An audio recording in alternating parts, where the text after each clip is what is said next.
All right. Hey, everybody. I want to talk today about preventing learned helplessness at Gusto. It's a topic, like Sandra was saying, I'm really passionate about, and so I can go on, but I'll try and keep this as short as possible, but still cover it in a meaningful way. So, at Gusto, we talk a lot. Let me go on presentation mode. At Gusto, we talk a lot about people empowerment, and that's great, fantastic, of course. But we also don't talk about the inverse of that. And one of the things that's almost like an opposite or something that's inverse of empowerment is learned helplessness. And so I think it's really important for us to talk a lot about it, Gusto. And so without further ado, I'll kind of talk about what the heck is learned helplessness if you've never heard about it. And I promise I'll keep it engaging. Try to. And so we got two people, Martin Seligman and Stephen Meyer, and they both were psychologists back in the day, I think in the mid 70s. And they did this experiment, which eventually was coined learned helplessness. The outcome was called learned helplessness. The other thing, before I forget, this is really, really important. This is in the mid 70s, and they did things in the mid 70s that I think we would all agree aren't no longer ethical, nor like would I ever endorse. And so I love the study and how, like the outcome, but I do not love the how. I don't like how they came across like with these insights. Okay, so really, really important. I'm a big fan of psychology and experiments, but not necessarily with how they conducted this experiment. But so just keep that in mind, please. Okay, so learned helplessness. Like, what is the study that these two psychologists did? So these psychologists took two dogs and put them on electrified pads. And I know, like, again, like, stay with me. And they put them in harnesses, and according to the research, they said there was a mild electrical shock applied. And I'm sure that mild electrical shock was enough that it was uncomfortable, and so therefore, yes, unethical, but stay with me.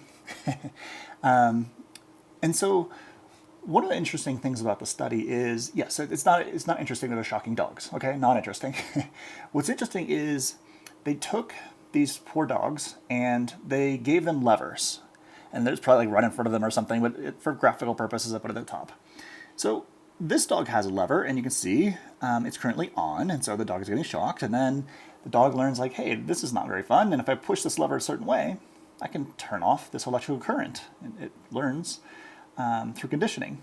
I'm in control of this environment because I can flip the switch when the shock starts, and I can stop the pain. I can stop what's happening to me. Interesting. More interesting is, let me go to the next slide.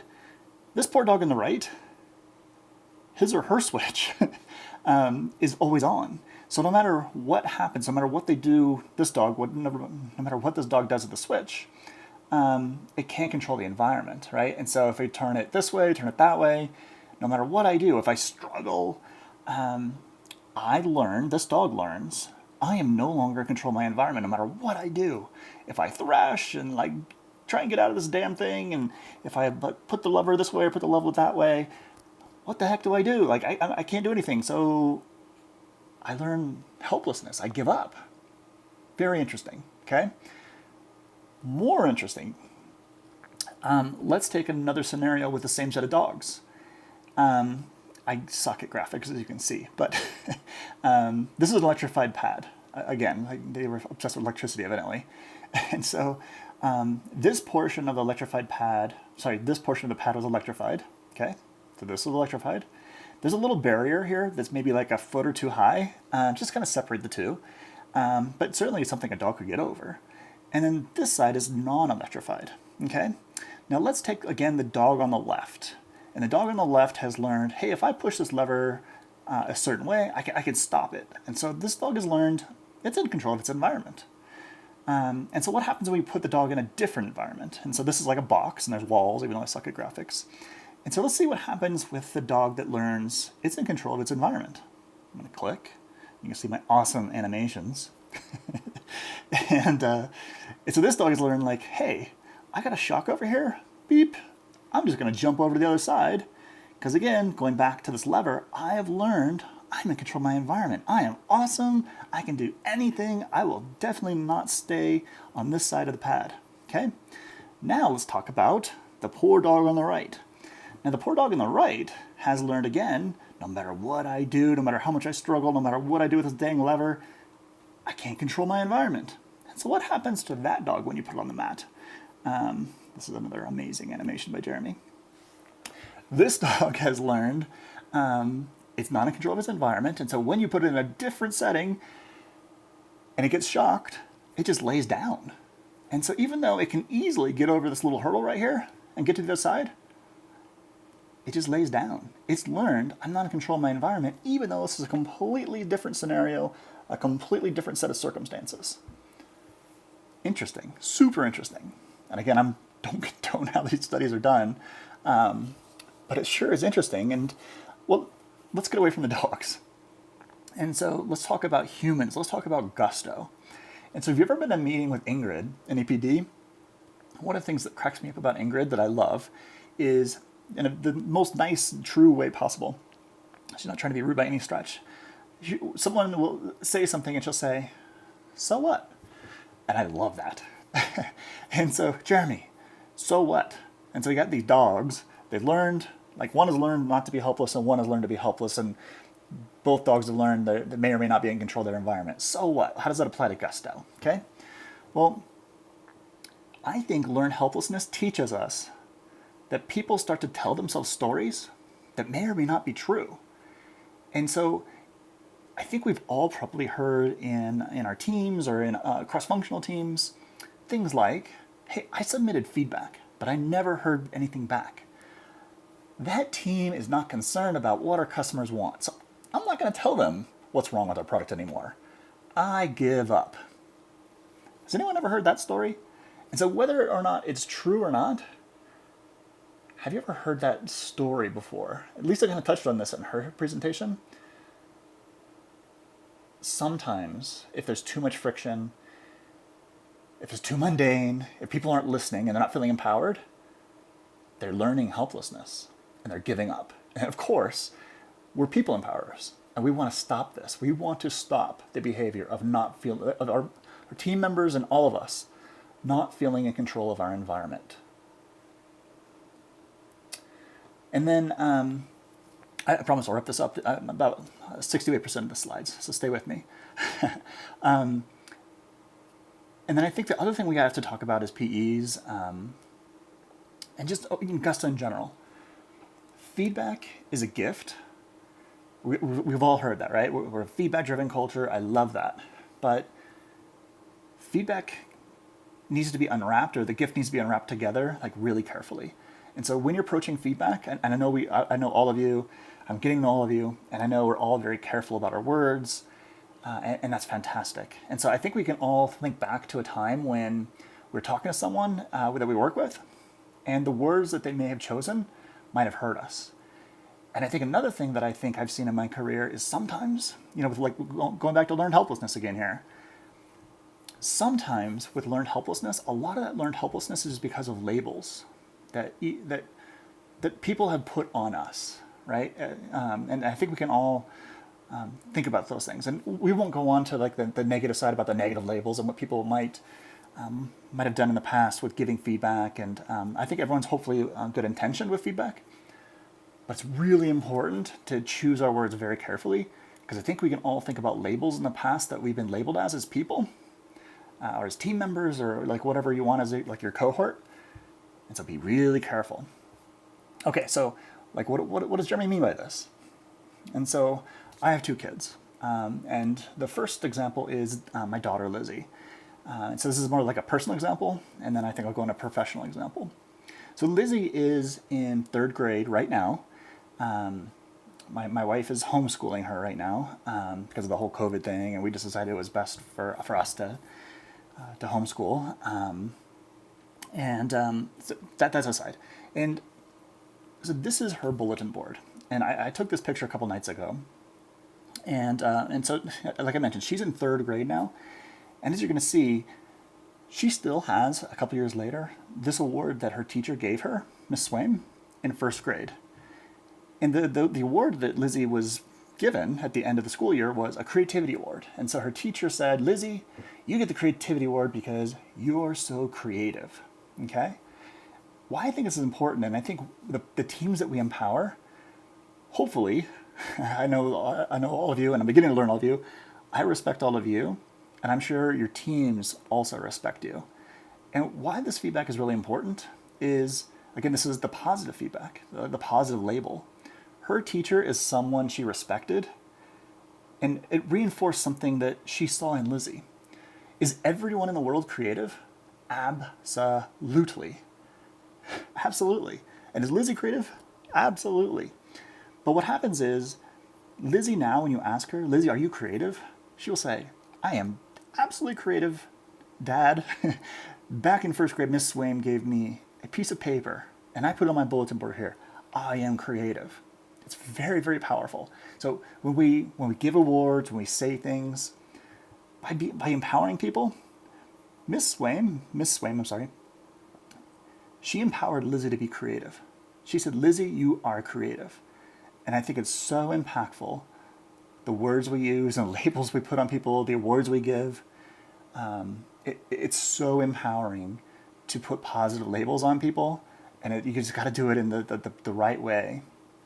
Another right way, I think, this is a professional example of a label that I just, like, talk about empowerment, talk about just my level of engagement at my last company.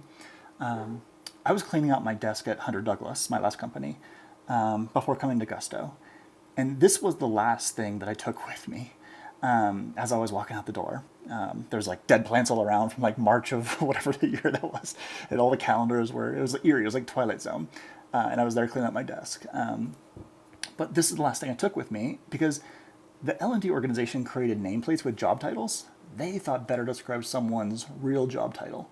And so on paper, on my LinkedIn, it's something like, Jeremy was the group director of blah, blah, blah. I don't even remember. But they went around and they said, Jeremy, no. Jeremy, you're the chief idea ambassador. And so I love that so much. Like I said, like this was mine and I loved it. And so it was so impactful to me that I actually replaced whatever facilities put on my door. And I put this in there. And so did L&D go to the head of HR and ask for permission to do this? No. Is this always the best of idea? Because maybe is there a label or someone could take offense to like what they think the real job title is? Probably. Is it edgy? Yeah. I loved it. And so this is an idea of like a label where in workplaces, they applied a label to me and I loved it and I felt empowered, and it was the exact opposite of learned helplessness. It's like, Jeremy, you got tons of ideas. You are the chief idea ambassador. And so again, I just want to reinforce, like, labels empower, but they also can discourage. So be really, really careful about the words that we use and the awards that we present or the nameplates we give. It takes a lot of care, but done right. Like my daughter Lizzie and her teacher, I think that's done right. I think the L&D organization, it's edgy, but I liked it. And then how do we prevent learned helplessness here? And so I think I'd put this in the CX lift, and so I'm just going to go through this really quick. And so something that I have found when I first met the team and we were talking about all the problems is I heard a lot about the frustration, I heard a lot about the problems, and every company has them. We all know that. And so what I did is I started saying our Tuesday meeting, team meeting, what is frustrating you? Is there anything you aren't feeling fully empowered to do? Are there any roadblocks I can help clear? And it all goes into Google Doc, and we review it every single week, about 10 minutes. And nothing comes off the list without the team agreeing it's resolved.